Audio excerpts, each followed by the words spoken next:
Today, we'll be seeing these matrix questions. It says if the determinant of this matrix, we have a matrix 2, 3, x, and here is 5.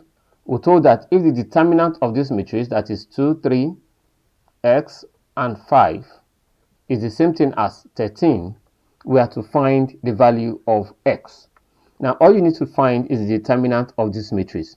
Remember that the determinant of a matrix, if I have A11, A12, A21, and A22, the determinant of this matrix will be the same thing as A11, A22, minus A12, A21.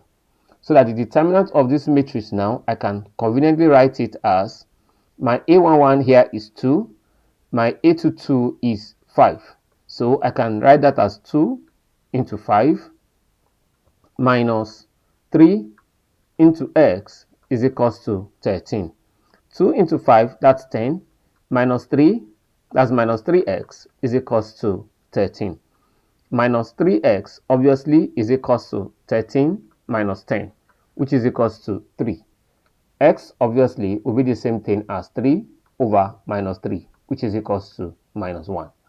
With this, I hope you further understood how to work with determinants, especially with 2 by 2 matrix. In case you have gray areas, please don't hesitate to use our comment section. Thank you for staying with us and see you in our next class.